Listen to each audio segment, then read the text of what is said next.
Bonjour tout le monde. C'est pas très fort, hein, mais avec ces masques. Bienvenue pour ce deuxième culte masqué. D'habitude, on parle de bal masqué. Mais bon, voilà, les chrétiens, c'est des cultes masqués. Mais nous sommes heureux d'être là, nous sommes heureux d'être en vie. Nous sommes contents pour ce don de la vie. Je me souviens d'un culte tout au début du confinement, un jeune curé qui parlait sur le don de la vie. Il a dit tout a été chamboulé, tout a été autrement que d'habitude. Donc il parlait même des confirmants, ceux qui devaient faire leur communion, tout a été déplacé. Mais il a dit réjouissons-nous pour le don de la vie. Et nous voulons ce matin nous réjouir d'être présents, d'être en présence de celui qui nous rassemble, notre Sauveur et notre Seigneur Jésus-Christ. Écoutons tout de suite quelques paroles tirées du psaume 42.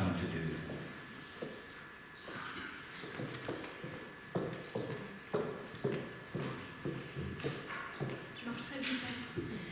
Comme une biche désire l'eau du ruisseau, ainsi je te désire, toi, mon Dieu. J'ai soif de Dieu, du Dieu vivant. Quand pourrais-je entrer dans son temple et me présenter devant lui?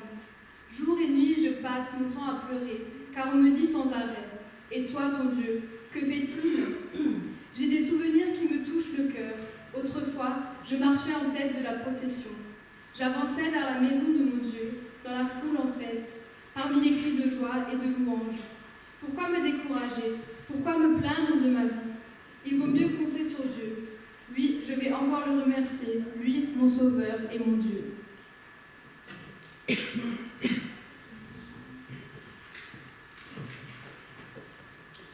vous invite à la prière.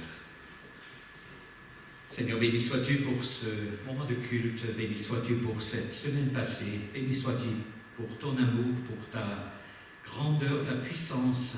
Merci parce que tu es celui qui est au-dessus de tout et nous savons que tu es ce Dieu vivant. Merci parce que tu nous rassembles ce matin dans cette salle. Nous voulons te louer, te bénir pour ce que tu as réservé pour chacune et chacun d'entre nous.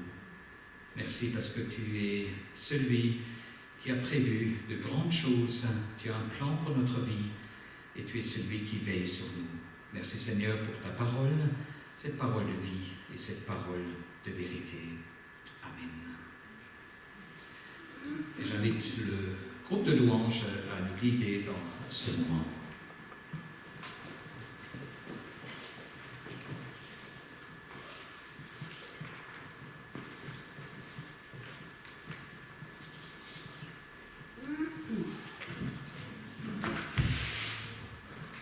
Bonjour à tous, ça fait plaisir de voir au moins une partie de vous. C'est pas la partie la plus souriante. Oui, quand les yeux se plissent un peu généralement, ça cache un sourire. On va passer un moment dans la louange, un moment dans le remerciement aussi pour tout ce que Dieu a fait pour nous. Et là, c'est un chant qui a été composé par Mathieu Kugler, qui est un leader de louange de la Porte Ouverte Chrétienne à Mulhouse. Et les paroles sont vraiment nous invitent à passer un moment à le louer, à le remercier et à l'adorer. Alors, on aura encore le temps de l'apprendre au travers des différents dimanches. Je vous propose de vous concentrer sur le refrain. Un moment avec toi pour te louer, un moment avec toi pour t'écouter. Et nous, on va faire le reste.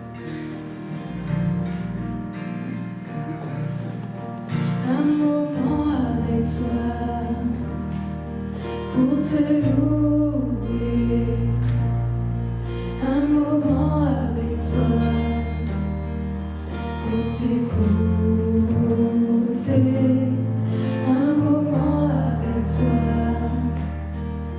pour t'adorer, un moment pour te dire merci, contempler encore ce que tu as fait, regarder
et à nos côtés qu'il a été aussi pendant le confinement, et peut-être même encore plus que d'habitude, parce qu'on s'est pris un peu plus de temps, et nous voulons lui rendre gloire et honneur.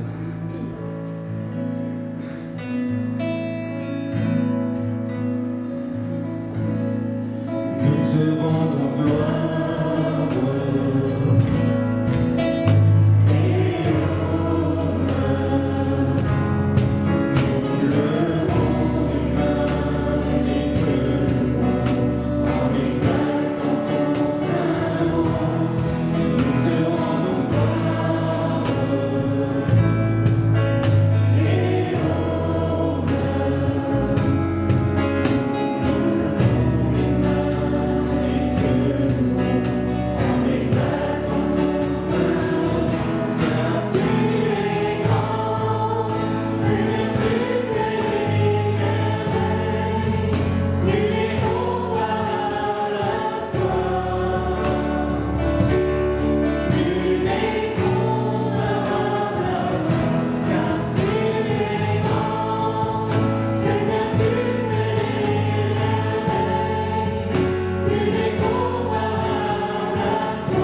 venons de chanter, tu connais nos espoirs, tu connais nos craintes.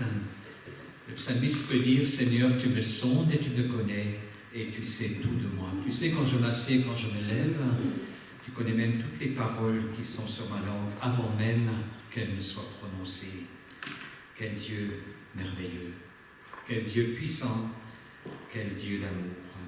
Et il est dit dans la parole du jour, dans Paroles et Textes, dans l'Épître aux Éphésiens, chapitre 3, verset 12, « Dans l'union avec le Christ et par notre foi en lui, nous avons la liberté de nous présenter devant Dieu avec une pleine confiance. » C'est ce que nous voulons faire ce matin, nous présenter par la foi avec une pleine confiance devant le trône de Dieu, ce Dieu qui me connaît, ce Dieu qui te connaît, et ce Dieu qui sait aussi ce que nous avons besoin.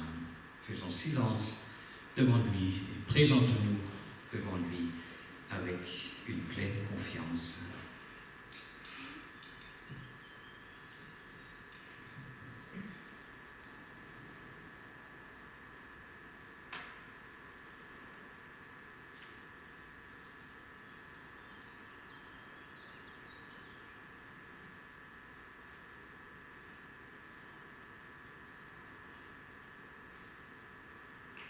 Seigneur notre Dieu, nous sommes devant toi comme un livre ouvert.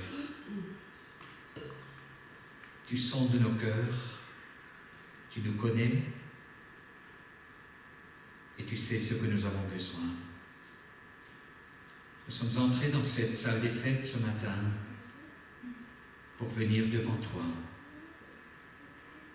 avec nos espoirs et nos craintes, devant toi aussi avec nos péchés, nos manquements, tout en sachant que tu es ce Dieu qui pardonne. Merci parce que nous pouvons ce matin venir à toi tel que nous sommes. Et toi, tu nous acceptes tel que nous sommes. Tu nous rappelles dans ta parole, celui qui vient à moi, je ne le mettrai pas dehors. Merci parce que ce matin encore, nous pouvons déposer. Nous pouvons te dire ce qui se trouve au fond de notre cœur, même si tu le sais, même si tu le vois.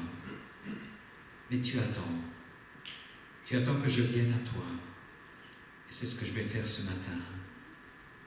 Oui, tu es ce Dieu d'amour qui a tout donné.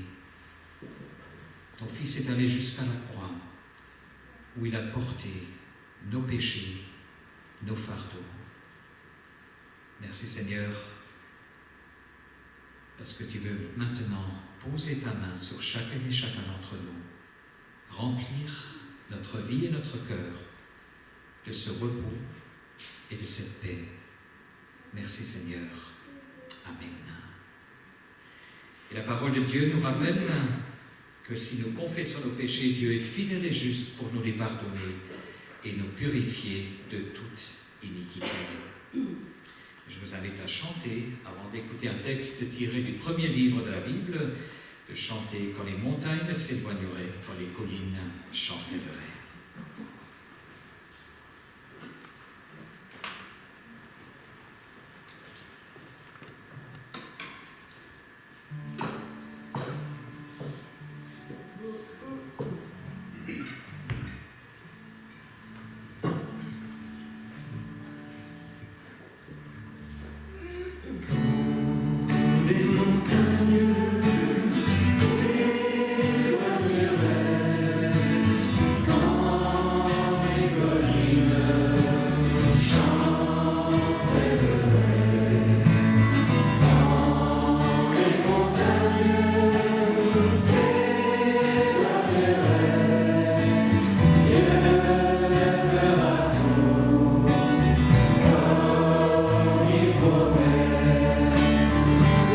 Oh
Je vous lis dans le livre de la Genèse, chapitre 50, les versets 15 à 21. Joseph pardonne à ses frères. Après la mort de Jacob, leur père, les frères de Joseph se disent « Maintenant, Joseph va peut-être nous considérer comme des ennemis. Il va peut-être nous rendre tout le mal que nous lui avons fait. » Alors ils envoient à Joseph ce message. « Avant de mourir, ton père a donné cet ordre. Dites de ma part à Joseph, s'il te plaît, pardonne à tes frères leurs fautes et tout le mal qu'ils t'ont fait. Oui, pardonne-nous cette faute, à nous qui servons le même Dieu que ton père. » Quand Joseph entend ces paroles, il se met à pleurer. Ses frères viennent eux-mêmes le trouver. Ils se jettent à ses pieds en disant « Nous sommes tes esclaves. » Joseph leur répond « N'ayez pas peur, je ne suis pas à la place de Dieu. Vous avez voulu me faire du mal, mais Dieu a voulu changer ce mal en bien. Il a voulu sauver la vie d'un grand nombre de gens, comme vous le voyez aujourd'hui. Maintenant, n'ayez pas peur, je prendrai soin de vous et de vos familles. » Par ces paroles pleines d'affection, Joseph rend courage à ses frères.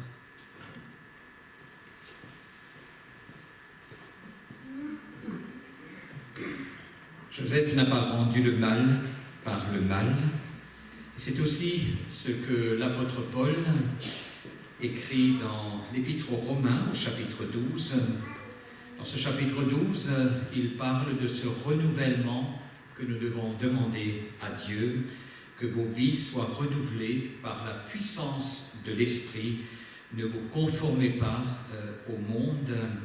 Et à partir du verset 17, il exhorte donc l'Église, les chrétiens, à ne pas rendre le mal pour le mal. Ne rendez à personne le mal par le mal. Cherchez à faire le bien devant tous. Autant que possible, si cela dépend de vous, vivez en paix avec tous. Amis très chers, ne vous vengez pas vous-même, mais laissez la colère de Dieu agir. En effet, dans les livres saints, le Seigneur Dieu dit « À moi la vengeance. C'est moi qui donnerai à chacun ce qu'il mérite. » Mais il dit aussi « Si ton ennemi a faim, donne-lui à manger. S'il a soif, donne-lui à boire. Alors si tu fais cela, c'est comme si tu mettais des charbons brûlants sur sa tête. Ne te laisse pas vaincre par le mal, mais sois vainqueur du mal par le bien. » Et nous chantons ensemble ce prochain chant « Je viens dans ta présence ».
Voilà, je ne sais pas du tout comment vous êtes entrés ce matin. Je vous ai accueillis, je vous ai vus, mais avec le masque, avec un cœur joyeux, peut-être avec un cœur triste, peut-être avec un rouc, avec quelques fardeaux.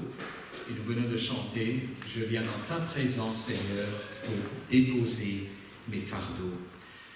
Et bien dans le mot d'ordre pour cette nouvelle semaine qui se présente, il est aussi question de fardeau.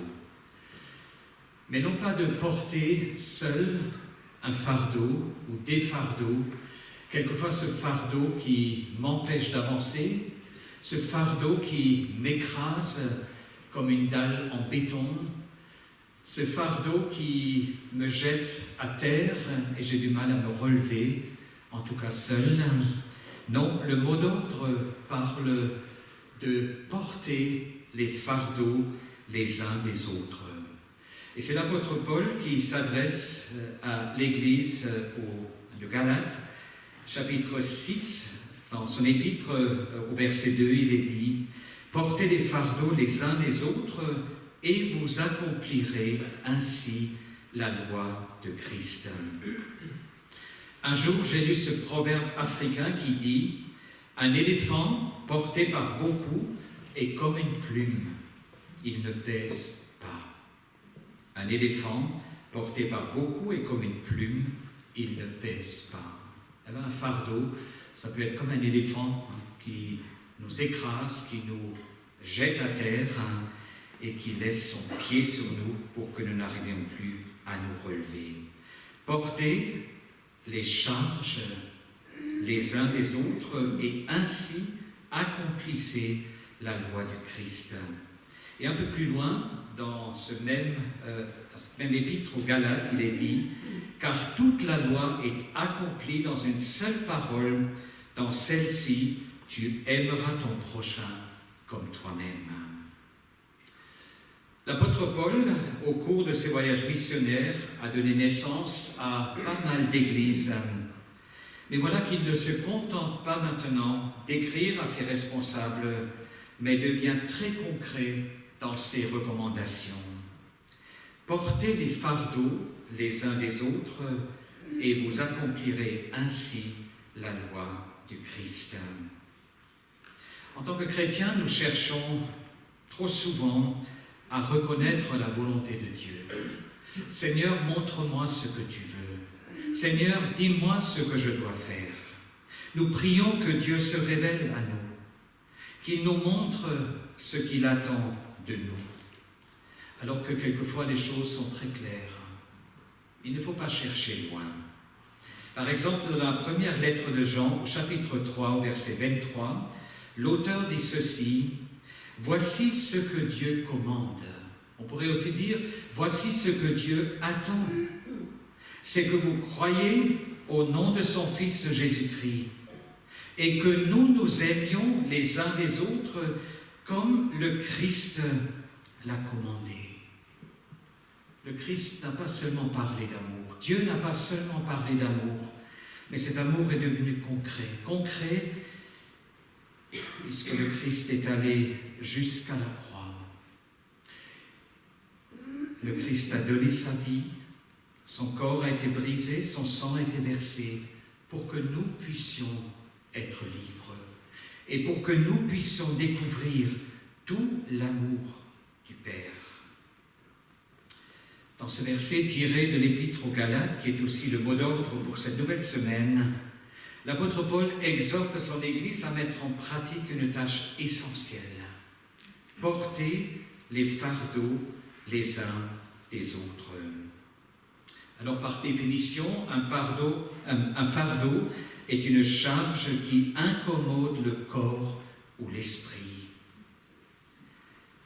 Quelqu'un dit ceci: il y a dans la vie du chrétien toutes sortes de fardeaux nuisibles qui ne devraient pas porter sur ses épaules, car ce genre de fardeau risque à la longue de le terrasser, de le freiner dans son cheminement, voire même de le détruire. Exemple, l'inquiétude, le souci, la crainte.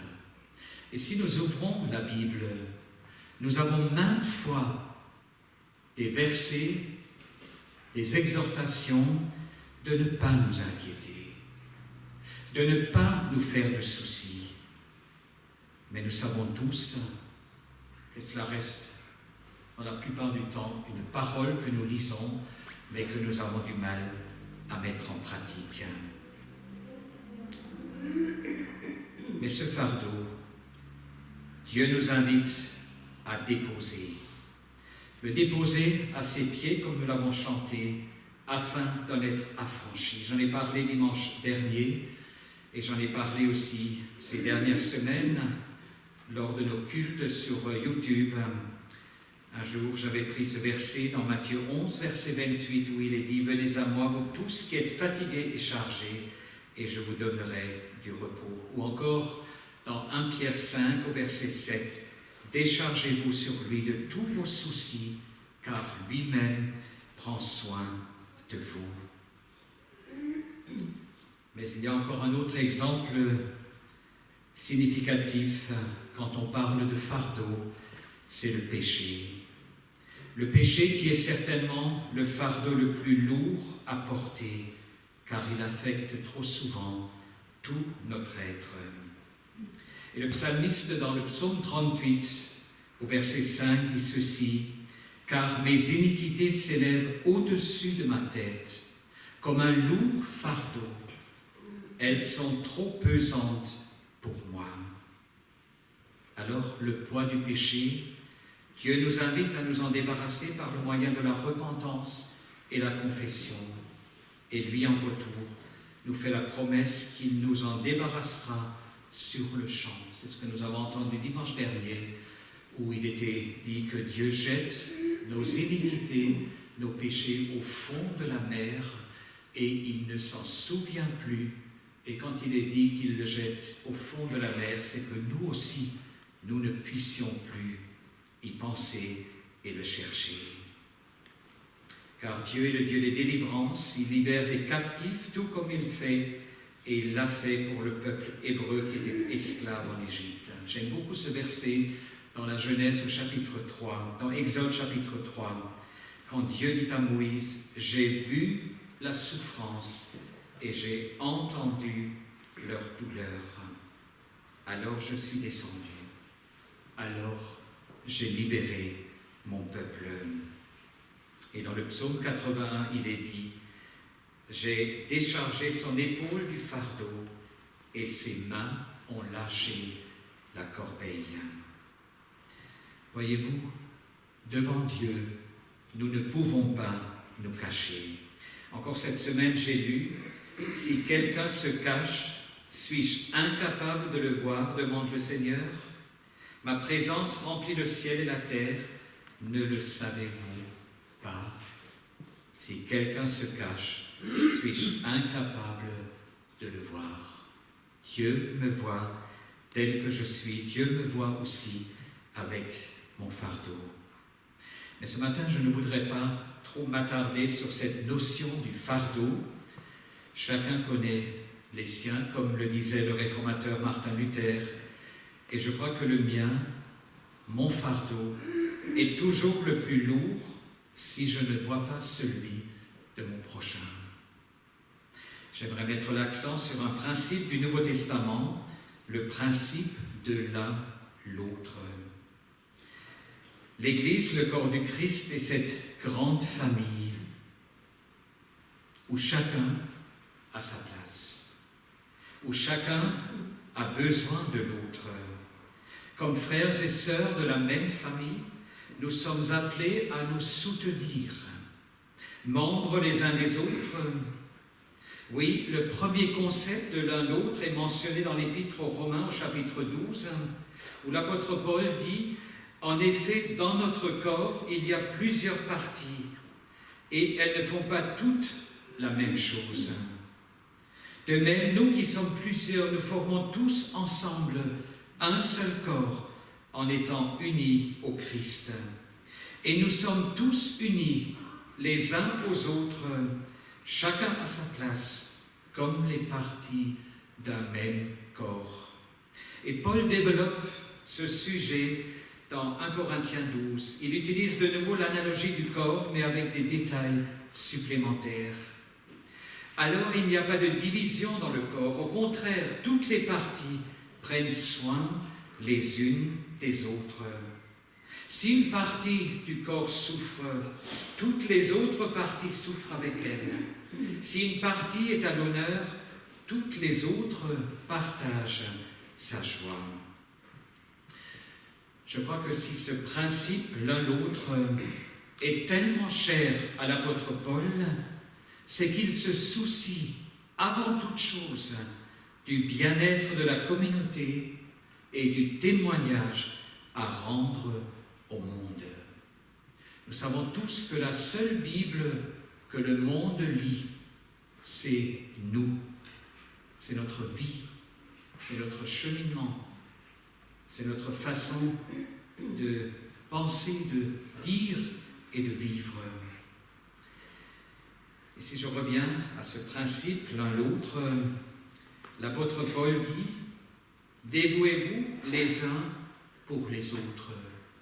En d'autres termes, servez, soyez disponibles, honorez-vous les uns les autres, ayez les mêmes pensées les uns pour les autres, acceptez-vous les uns les autres. C'est peut-être un principe difficile, accepter l'autre, parce que l'autre est tellement différent, parce qu'il pense autrement, parce qu'il croit autrement, parce qu'il vit autrement.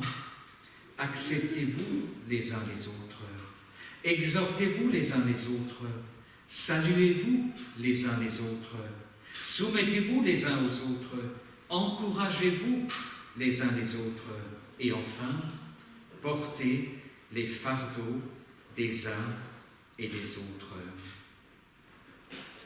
Je crois qu'il existe beaucoup de façons d'aider autrui à porter ses fardeaux. Rien qu'en donnant une parole ou un sourire d'encouragement, vous pouvez quelquefois alléger le fardeau de quelqu'un.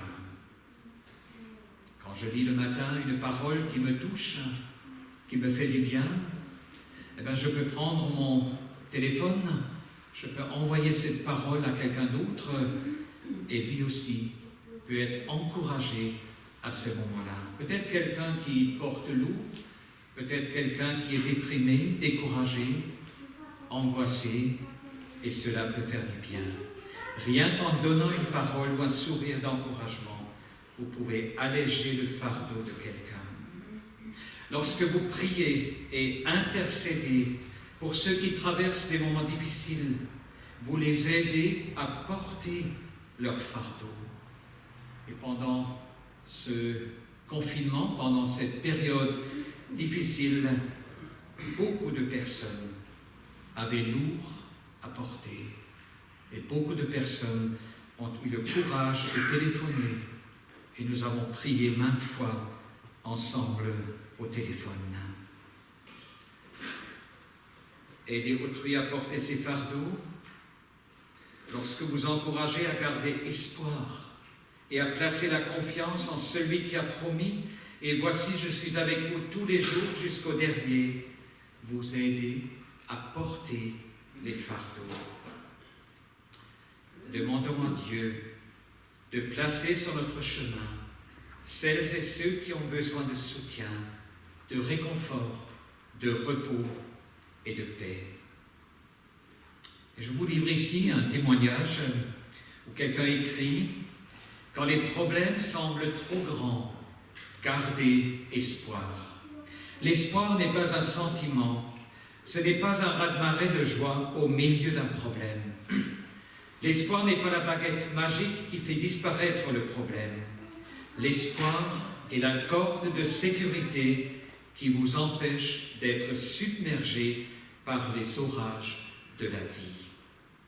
Quand vous mettez votre espoir en Jésus, vous mettez votre confiance en ses promesses qui ne vous quittera et ne vous abandonnera jamais. Qu'il fera ce qu'il y a de mieux pour vous. Même si vous êtes au milieu d'un énorme problème, l'espoir vous permet d'être en paix en sachant que Jésus est avec vous à chaque étape du parcours. Porter les fardeaux les uns des autres, c'est aussi prendre le temps pour écouter, partager, accompagner, faire un bout de chemin avec ceux qui sont dans la peine. Porter les fardeaux, c'est aussi quelquefois se laisser déranger. On a prévu quelque chose, on a prévu une belle soirée, et voilà que le téléphone sonne, que quelqu'un a besoin de vous, ou la sonnette retentit et quelqu'un se trouve devant la porte. Eh bien, on met tout cela de côté et on porte avec la personne. Je crois qu'il y a certainement d'autres façons de porter les fardeaux les uns des autres. Mais ce matin, je voudrais vous encourager. Si vous êtes venu avec un fardeau, si vous êtes venu avec un bouc rempli de soucis, de craintes, d'angoisses, de problèmes, de questions, je vous encourage à dire: Seigneur, je dépose mes soucis, je t'apporte mes fardeaux. Tu connais les épreuves que je traverse en ce moment et je sais que tu me donneras la victoire. Ouvre nos yeux et nos oreilles. Seigneur, ouvre nos oreilles, que nous entendions les appels de ceux qui souffrent, qui portent lourd, qui sont désespérés et qui ont peur. Seigneur, ouvre nos cœurs, que nous nous aimions les uns les autres comme toi, tu nous aimes. Porter les fardeaux les uns des autres, c'est avant toute chose avoir cet amour les uns pour les autres. Et c'est ce que l'apôtre Paul nous rappelle dans 1 Corinthiens 13, un passage que beaucoup connaissent peut-être même par cœur, mais je crois qu'il est bon de temps en temps d'entendre à nouveau ces paroles. Je peux parler les langues des hommes et les langues des anges, mais si je n'aime pas les autres, je suis seulement une cloche qui sonne, une cymbale bruyante. Je peux avoir le don de parler au nom de Dieu. Je peux comprendre tous les mystères et posséder toute la connaissance. Je peux avoir une foi assez grande pour déplacer les montagnes, mais si je n'aime pas les autres, je ne suis rien. Je peux distribuer toutes mes richesses à ceux qui ont faim. Je peux livrer mon corps au feu, mais si je n'aime pas les autres, je n'y gagne rien. L'amour est patient, l'amour rend service, il n'est pas jaloux, il ne se vante pas, il ne se gonfle pas d'orgueil. L'amour ne fait rien de honteux. Il ne cherche pas son intérêt, il ne se met pas en colère, il ne se souvient pas du mal, il ne se réjouit pas de l'injustice, mais il se réjouit de la vérité. L'amour excuse tout, il croit tout, il espère tout, il supporte tout. L'amour, dit l'apôtre Paul, ne disparaît jamais. Maintenant, 3 choses sont toujours là: la foi, l'espérance et l'amour. Mais la plus grande des 3, c'est l'amour. Porter les fardeaux les uns des autres. Nous voulons demander à Dieu de nous ouvrir les yeux, les oreilles et le cœur pour que nous puissions voir celles et ceux qui, autour de nous, ont besoin de soutien, d'encouragement, ont besoin aussi, peut-être et certainement, de notre prière, de notre intercession. Et si, ensemble, nous apportons ces fardeaux à Dieu, et si la personne peut se débarrasser, ou si nous-mêmes, nous pouvons nous débarrasser de ces fardeaux, alors Dieu aura beaucoup plus de place dans notre vie. Eh bien, je vous souhaite que vous puissiez, tout au long de cette semaine, repenser à ce mot d'ordre: porter les fardeaux les uns des autres. Que le Seigneur vous bénisse. Amen.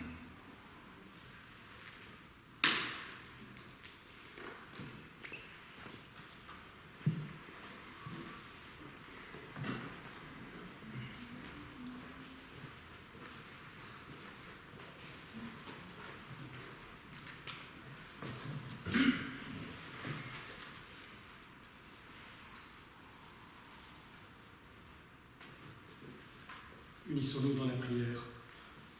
Dieu notre Père, notre louange et notre reconnaissance montent à toi pour toutes les bénédictions que tu nous accordes jour après jour. Que nos cœurs et nos yeux s'ouvrent à ta bonté et ton amour pour nous. Nous te bénissons pour la magnificence et l'abondance des biens de la terre, ta création. Nous te bénissons pour le renouvellement des saisons, pour le jour et la nuit. Nous te bénissons pour le temps des semailles et le temps des récoltes, pour le travail et le repos. Nous te bénissons pour toutes les personnes que tu places à nos côtés, pour nos familles, nos amis, nos voisins, nos collègues. Nous te prions pour l'Église dans le monde entier, que tu trouves des hommes et des femmes qui se laissent conduire par toi, des ouvriers de paix, des ouvriers pour ta moisson. Veille sur ton Église persécutée et affermis sa foi. Nous te prions pour ceux qui détiennent le pouvoir et la force. Maintiens-les dans la crainte de ton nom. Révèle-toi à ceux qui, autour de nous, restent sourds à tes appels. Fais-leur connaître ton salut et amène-les à la repentance, qu'il y ait ainsi beaucoup de joie dans le ciel. Nous te prions pour toutes les personnes qui passent par des moments difficiles, qui sont éprouvées dans leur corps, dans leur esprit. Viens les toucher et leur donner calme et confiance. Tu connais les besoins de chacun. Accorde-leur courage et patience dans l'épreuve, qu'ils gardent leur cœur et leurs yeux tournés vers toi. Dieu notre Père, regarde avec bonté ton Église et accueille les prières que nous venons de t'adresser, mais aussi celles qui sont restées au fond de nos cœurs. Et ensemble, nous te disons: Notre Père qui es aux cieux, que ton nom soit sanctifié, que ton règne vienne, que ta volonté soit faite sur la terre comme au ciel. Donne-nous aujourd'hui notre pain de ce jour. Pardonne-nous nos offenses, comme nous pardonnons aussi à ceux qui nous ont offensés. Et ne nous laisse pas entrer en tentation, mais délivre-nous du mal. Car c'est à toi qu'appartiennent le règne, la puissance et la gloire, pour les siècles des siècles. Amen.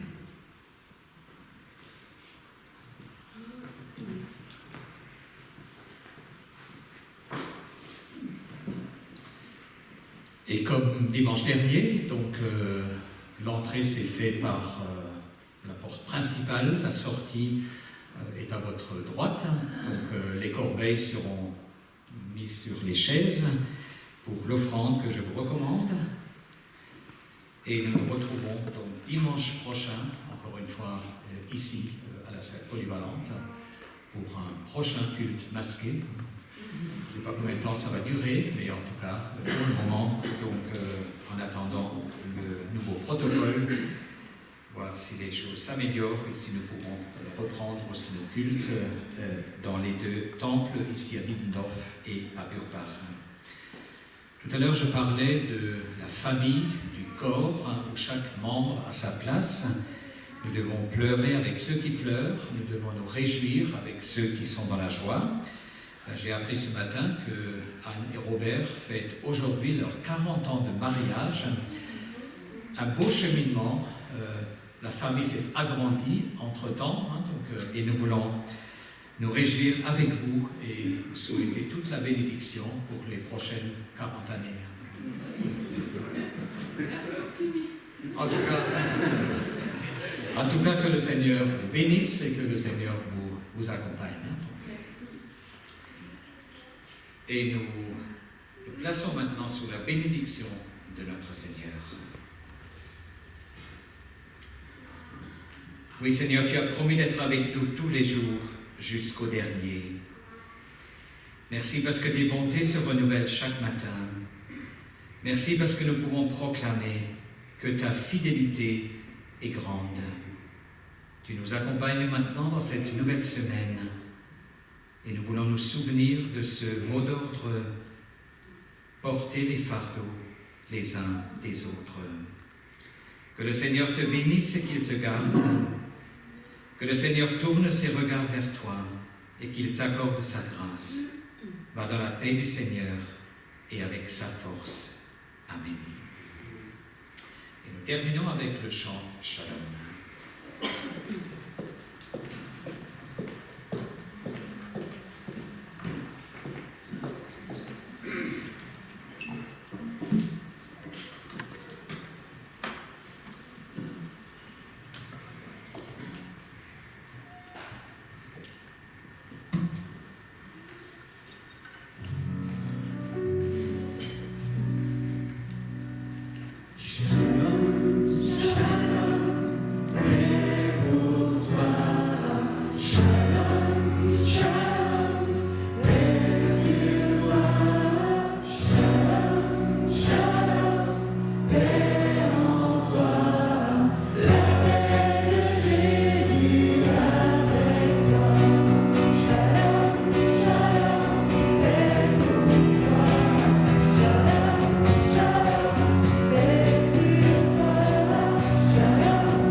Alors, qui c'est qui a eu son anniversaire cette semaine? Esther, on sait. Anne-Lise, on sait, mais il y en a certainement d'autres, hein, statistiquement. Personne. Ok, donc Esther a eu son anniversaire le 3 et Anne-Lise Rupp le 4. Et on vous souhaite une pleine bénédiction de la part du Seigneur sur cette année de plus, conduite par notre Seigneur. Et on vous chante un joyeux anniversaire.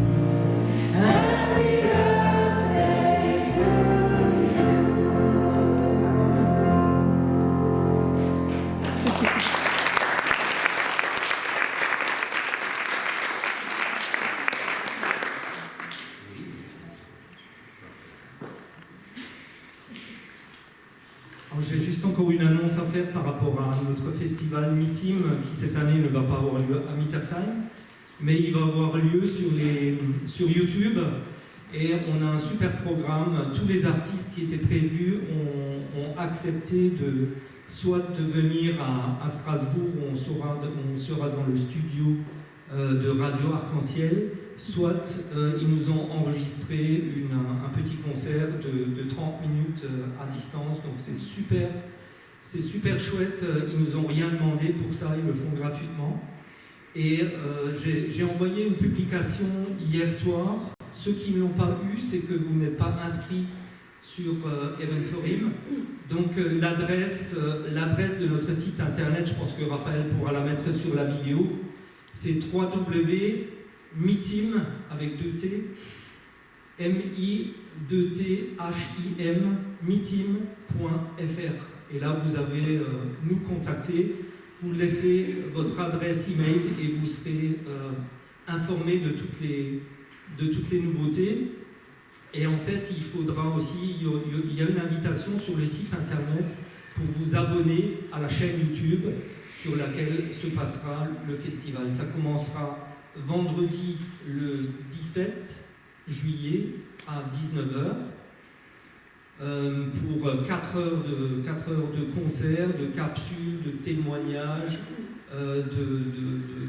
d'interviews à distance d'influenceuses ou d'influenceurs des réseaux sociaux. Il y en a même une qui sera en direct de la Guadeloupe. Et donc on va tenter quelques prouesses techniques et vraiment on veut marquer un grand coup par ce festival. Et donc ça continuera samedi. On aura une émission Meet Kids à 14h, samedi à 14h.